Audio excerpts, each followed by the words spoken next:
আসসালামু আলাইকুম, সবাইকে আমন্ত্রণ। আজকে নতুন একটা পেটিশন নিয়ে আপনাদের মাঝে হাজির হয়েছি। চলছে আইসিসি চ্যাম্পিয়ন ট্রফি 2025 এবং নবম আসরের আজকে হলো শেষ এবং শেষ ফাইনাল ম্যাচে মুখোমুখি হচ্ছে। এই আসরের শেষ ম্যাচ আজকে ভারত এবং নিউজিল্যান্ডের মধ্যকার আইসিসি চ্যাম্পিয়ন ট্রফির ফাইনাল ম্যাচ অনুষ্ঠিত হবে বাংলাদেশ সময় দুপুর 3টায় এবং দুবাই আন্তর্জাতিক ক্রিকেট স্টেডিয়ামে দুই দলের হেড টু হেড রেকর্ড যদি খেয়াল করেন, সেক্ষেত্রে দুই দল মোট ১১৯ বার মুখোমুখি হয়েছে ওডিআইতে। এর মধ্যে হলো ৬১টি ওডিআই ম্যাচ হলো জয়লাভ করেছে ভারত এবং ৫০টি ওডিআই ম্যাচ জয়লাভ করেছে হলো নিউজিল্যান্ড। দুই দলের মধ্যকার ৭টি ম্যাচ পরিত্যক্ত হয়েছে এবং একটি ম্যাচ ড্র হয়েছে। আর আইসিসি ওডিআই র্যাঙ্কিং যদি খেয়াল করেন, এই মুহূর্তে হলো ১ নম্বরে অবস্থান করছে ভারত। তারা হলো ১ নম্বরে অবস্থান করছে এবং নিউজিল্যান্ড তারা হলো ওডিআই র্যাঙ্কিং এ তারা হলো ৪ নম্বরে অবস্থান করছে।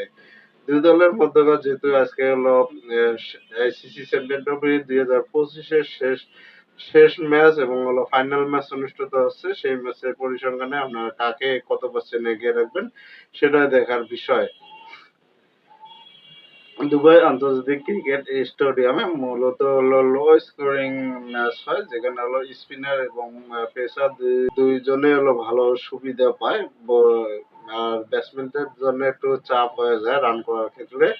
এখানে হলো যারা প্রথমে ব্যাটিং করবে তারা হলো পিচ রিপোর্ট খেয়াল করেন, প্রথমে যারা ব্যাটিং করবে তাদের যদি হলো ২৮০-৯০ রান সংগ্রহ করতে পারে, অনেকটা তাদের হলো জয় নিশ্চিত হবে এবং পরে যারা ব্যাটিং করবে এই রানটা টার্গেটটা হলো চেঞ্জ করা তাদের জন্য অনেক কঠিন হয়ে যাবে। আর যেহেতু আজকের ম্যাচে হোম অ্যাডভান্টেজে এগিয়ে থাকবে হলো ভারতে, কারণ তারা হলো একই মাঠে সবগুলো ম্যাচ খেলছে।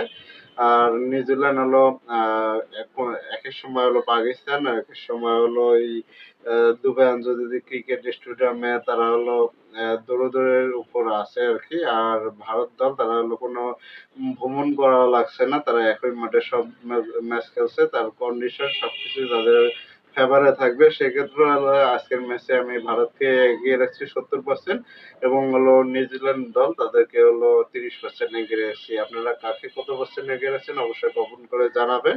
অবশ্যই টসটা ফ্যাক্টর একটা, আর টসে যারা প্রথমে ব্যাটিং করবে মিনিমাম ২৮০ থেকে ৯০ রান যারা করতে পারবে তাদের হলো জয় নিশ্চিত বলা যায়।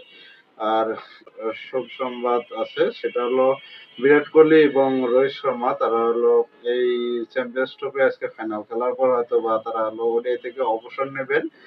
আর টি-টোয়েন্টি থেকে যেমনটা অবসর নিয়েছেন, হয়তোবা আজকে হলো তারা হলো এই আইসিসি চ্যাম্পিয়ন ট্রফি থেকেও তারা হলো অবসর ঘোষণা হয়তো করতে পারেন।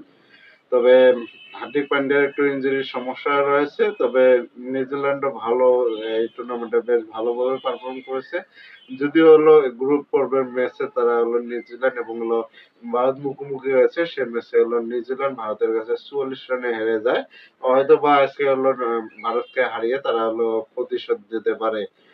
সত্যিই মতো সবকিছু বিচারে অবশ্য ভারতে এগিয়ে। আজকের ম্যাচে অবশ্য আমি ভারতকে জয়ের সম্ভাবনা দেখছি। আপনারা আপনাদের মতামত জানাতে পারেন আজকে আসলে কে জয়লাভ করবে।